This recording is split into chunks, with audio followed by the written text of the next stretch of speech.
Bonjour, dans cette vidéo nous allons voir comment installer Eclipse.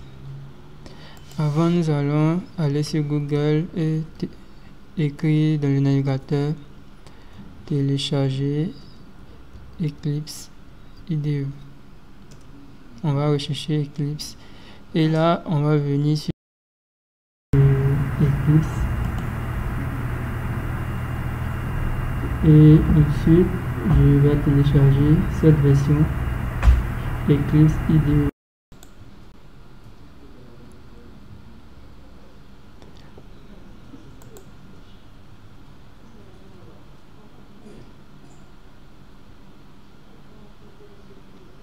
Je vais l'enregistrer dans le dossier téléchargement et on va patienter le temps que le téléchargement se termine avant de commencer l'installation d'Eclipse.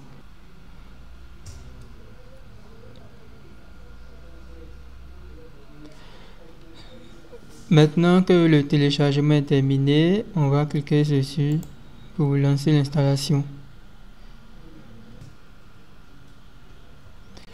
Et voici la fenêtre d'installation.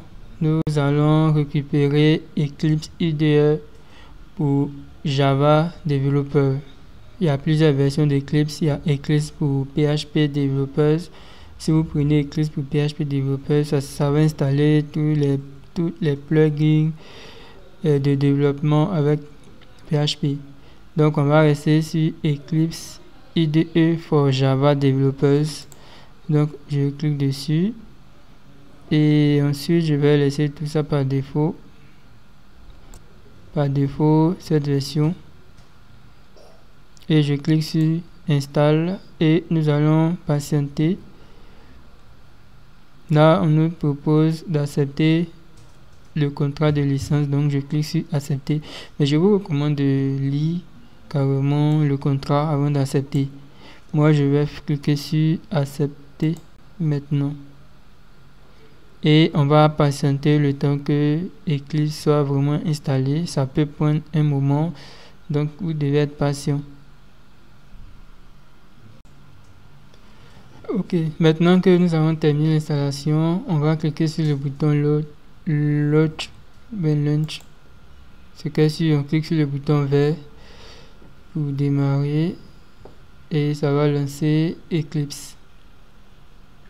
Là nous avons téléchargé la dernière version, la version 2022-09.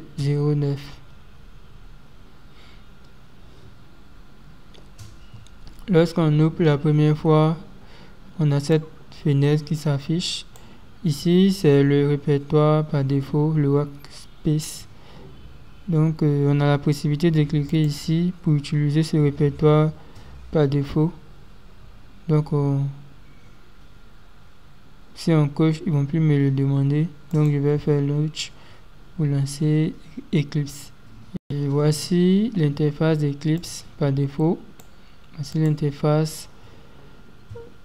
Ici c'est la fenêtre de menu et on a les différentes informations d'Eclipse.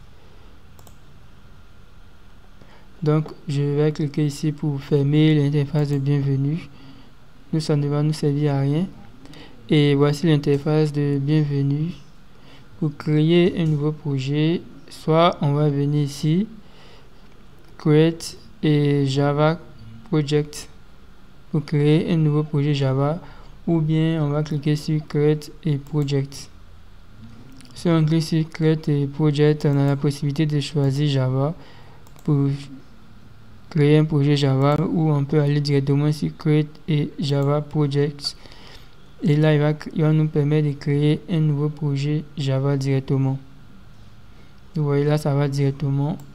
Ou bien, on va dans File, New, Java Project. Donc, on va cliquer.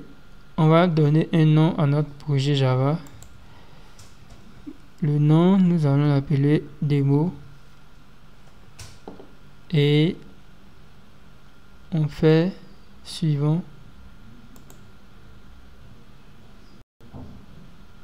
Ensuite, on peut faire suivant. Donc, on va faire suivant. Ou bien finish directement. On fait finish. Et là, on vient de créer un nouveau projet. Ici, il a généré un fichier module info. Il a créé automatiquement un fichier module info. Donc, j'ai fait double-clic et voici le contenu du fichier qu'elle a. Donc, on va supprimer ça. On va supprimer le fichier. Clic droit, delete. Et on va créer un nouveau fichier, une nouvelle classe.